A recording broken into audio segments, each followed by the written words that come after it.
Okay. This is Beth Dean for the Washington County Museum, interviewing Jose Jaime on Wednesday, October 3rd, 2012. The interview is taking place at the Hillsborough Civic Center, and this is a follow-up interview from an interview that was taken by Michael O'Rourke for the museum on February 11th, 2001. Today's interview is mainly going to be regarding the Bracero program and Mr. Jaime's thoughts on how that has affected Washington County. So, Jose, can you tell us, your family, you had brothers who were Braceros. Can you tell us a little bit about what you remember from what they shared with you? Sure. My name is Jose Jaime, and I am a resident of Washington County since 1986, although coming on and off since 1965. My experience with the Bracero program has been a direct experience because three of my brothers were Braceros. My brother Tito, the oldest of 10 brothers and sisters, came way back in late 40s and 50s and worked in mostly in lemon orchards, avocado orchards, and vegetable orchards. And finally, he decided to settle down because he was a good worker, and his boss gave him the proper letters to become a permanent resident. He was very illiterate. He probably went to school maybe 3 or 4 years of elementary school. So my surprise with him was the fact that because of his hard work and mostly because of his dedication to his employer, he was able, in spite of his lack of education, to make life work better for himself here in the States. And of course, one of the advantages of the Braceros was the fact that since they were working and they always think family, they would be sending money to the family. I still remember my parents receiving checks from my brother Tito. And we were always happy to receive those checks because it was gravy on the table, a little extra income that otherwise was hard to find in the agricultural life of my family. My second brother, he was the fourth brother. He came and spent quite a bit of time in Empalme, Mexico, where people were treated basically like animals, even to the point of being fumigated to make sure that they didn't come with diseases to the States. Brings me tears because he was sent to California, not to California, to Arizona. And Arizona was probably the worst state to go to work for the migrant Braceros. And I was so surprised that watching a movie recently about Braceros, how much and how hard they worked in Arizona to make very little money. Actually, they would make maybe $70, $80, or $90, but the final paycheck would be $1.70 or $2 or $3. This brings me a lot of sadness because at that time that my brother was a bracero in Arizona, I was a student in New Mexico. And because I had known and seen that my oldest brother in California would be sending money to my parents every now and then, and my second brother was in Arizona, I thought, well, he's making dollars, and I don't have any money here in the college where I was studying. Maybe I should ask him for money because I wanted to buy a typewriter, one of those Hermes. I still remember the brand name, a Hermes typewriter. So I sent him a letter and told him that I needed to buy a typewriter, and it was from $90. They were selling it to me for $40. So it took him a while to collect the $40. He finally sent them to me, and I bought the typewriter. But after I watched that movie, I appreciate much, much more the fact that he sent me $40 at that time for me to buy that typewriter, which is still in the family. My youngest brother got to Empalme and was not recruited. He went through the whole process of decontamination or desanitation or whatever it was, just like cattle, and was never hoarded up to become a bracero in the States. So he stayed there for a couple of months, and I don't know how much suffering he went through, but I am pretty sure that not having any money, there was a lot of suffering for him, and finally he was able to make enough money to come back home. So my experience with the Bracero program in the family is a very sad experience, quite often moving me to tears, especially after watching that movie. Did you talk to your brothers during the time they were working, or did they communicate any feedback type? And unfortunately, my brothers, when they would come home, the two brothers that were braceros and came back home every now and then when they could, not earning that much money, they would come, and for some reason or another, a lot of people tended to fantasize and saying how great this place was and how much money they had made, although it was doubtful that they really made that much money. And it was a common story among people that came up here to work as braceros and came back and telling people, how life is so good in here and how much money and how easy it is to make the money.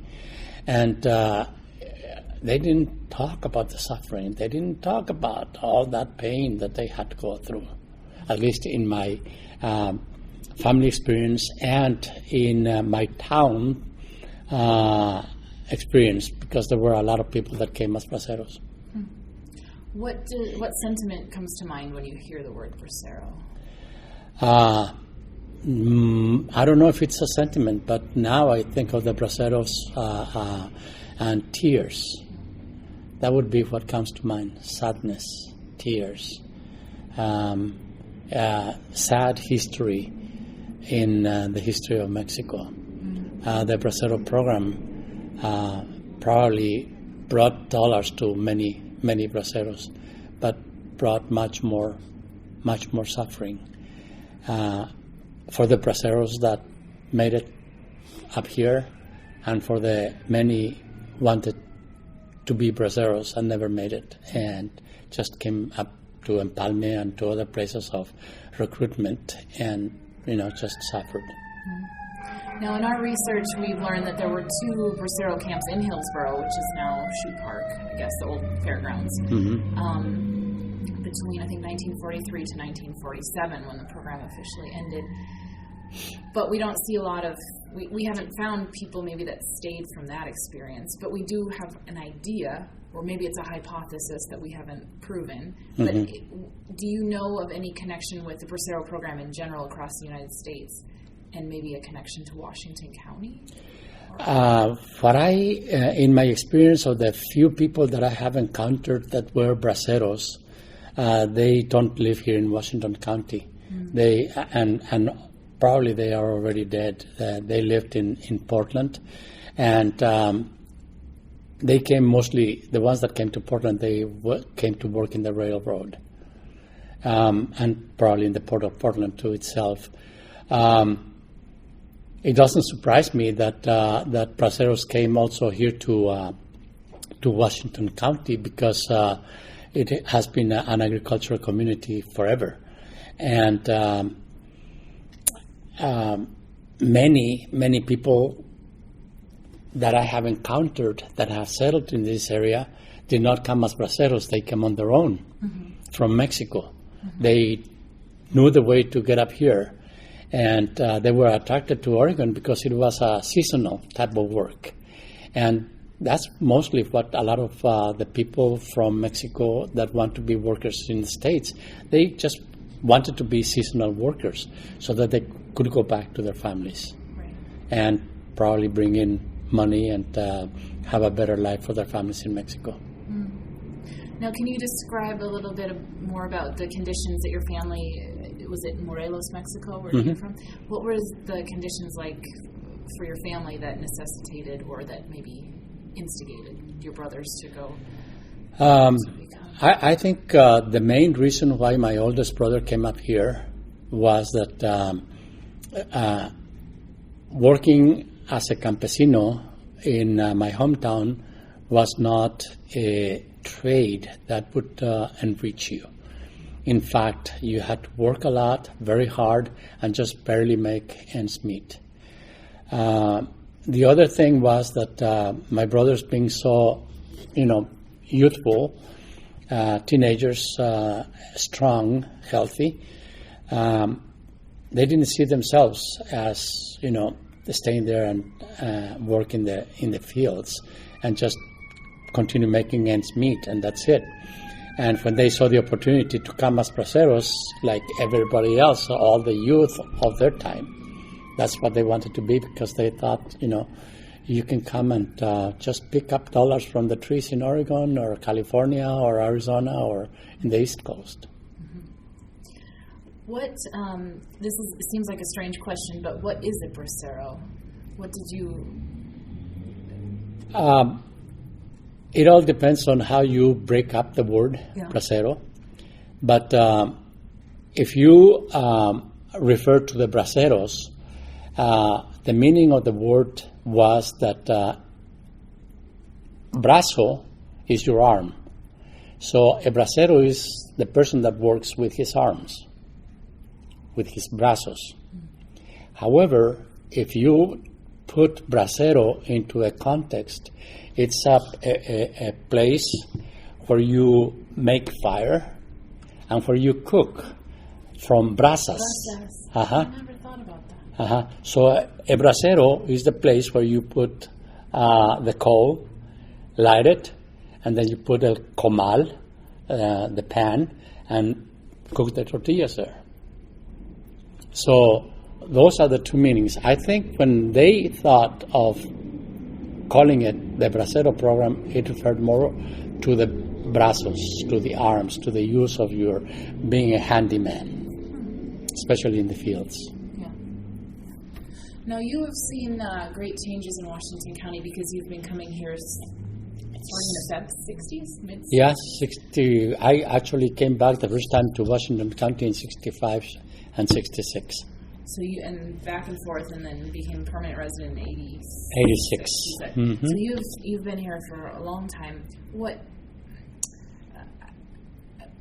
Bracero program was determined by the Bracero program was short-lived in Oregon. Correct. So 42 to 47. But we see migrant labor. I don't know if it's connected. I don't know how to ask this question, I guess. But well, how does the county change with? Is the migrant influx in Oregon, particularly in Washington County, connected to the Bracero program? It is, but it's a very thin line of connection. The connection was that there were some braceros that came here, and probably the voice got around, and they thought that Oregon is a good place to come to work because it's agricultural.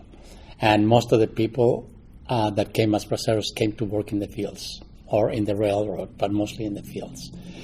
However, the word got around, and the need has been that in Oregon there was a need for a lot of agricultural workers. So in my experience in the 60s was that there were people here dedicated to go down to Mexico and recruit individuals and families to come up here and work seasonally in the crops, mostly all kinds of berries, corn, potatoes in this area.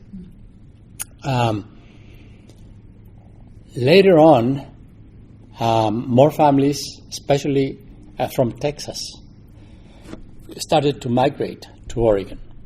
So we had mostly single men coming from Mexico, and mostly families coming from Texas and other states near the border of Texas.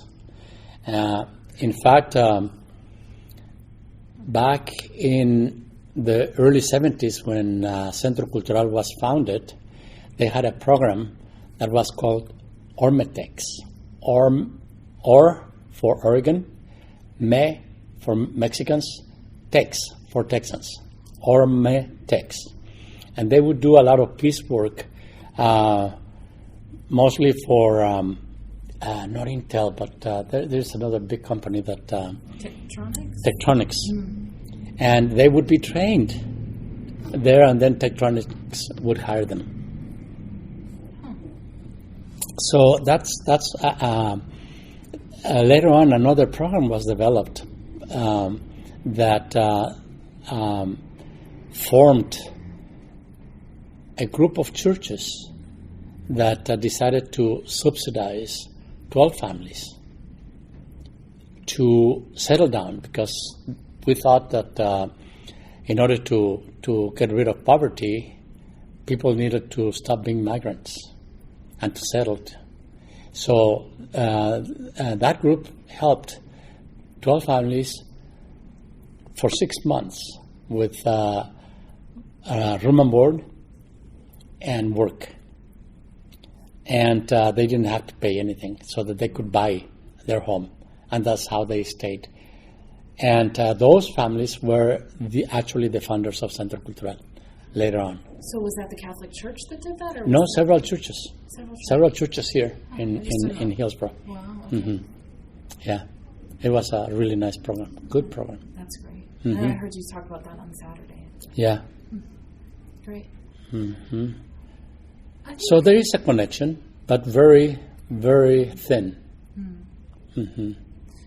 I guess my last sort of, maybe it's more of a theoretical question. Obviously, there's many perspectives to the Bracero program, which you were saying. And on one hand, we hear people saying, well, laborers came and harvested all the crop. I mean, they fed the United States and most of Europe, and during World War II. And then we see the labor issues that were, in camp conditions that were not up to par. So I don't know, theoretically, is this, how do we preserve this history? How do we get all those perspectives at this point? I think doing this, what you're doing with me, doing it with many other, especially elderly Hispanics that have settled in this area, they could tell their story. Some of their stories are very fascinating. That would be one way of preserving the history. And you have to remember that the Bracero program was not only a need of the United States to have cheap labor in agriculture and working for the trains, but it was a political time bomb. I mean, there were abuses from both sides, from both countries. From the States, there were clear abuses of treating them like animals or worse, and not taking care of really of all the promises that they made when they were being recruited, that they would have decent housing, which never was, that they would have food, room and board, which at best, if it was not lacking, it was not the best, it was probably the worst. So politically, it was a time bomb. And it affected a lot of the labor force here in the States, because a lot of people that would be hiring those braceros would be doing it not because they needed, which they did, the workers, but to pay less. Because if they would have hired people here, they would have had to pay more, because people here would know how to fight for their rights. Another political angle to this is the fact that most of the times, especially the farm owners, they would look for cheap labor to make more money. And they would commit all kinds of abuses. And I was involved in many of, I was aware of many of those abuses when I was working in the 60s and then back in the 70s. But like the legal system didn't do anything about it. I was going to say didn't do much, but I don't think they did anything to solve those problems. People would complain and everything, and it never got anywhere. I don't know if the farm owners were really of big influence in the political system or what, but a lot of suffering went on. Now, I think, and I am going back to the times when Cesar Chavez was the leader of the union organizer of the farm workers. I think people need to realize that the need of farm labor, in which Mexicans appear to excel, is the type of work that Anglos don't want to do in here. And when people say that we are taking the labor of the Anglos, it's such a lie, to say the least. That's one thing. And the other, even the people that are of Hispanic descent, they don't want to do that kind of work anymore. And so the political system hopefully is looking at that, and hopefully we don't continue depending on programs like the Braceros to continue with our injustices.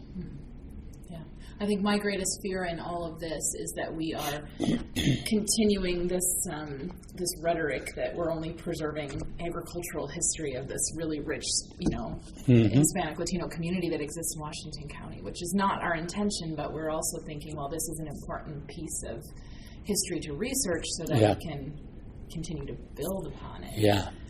Mm-hmm. But again, that you never know if you're reinforcing those things or...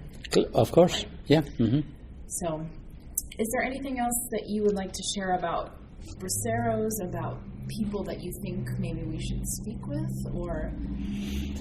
As I said, I don't know if you can find many Braceros anymore, but you can find a lot of migrant families that have been here for a long time. Mm-hmm. And I think we need to focus ourselves in picking up their history. Mm-hmm. That's number one. Number two, I think we should be doing a lot of research and to demythicize the fact that our people here, especially those who are not with proper documentation, are eating away our resources of food stamps and Medicare and health plans and everything because they don't qualify.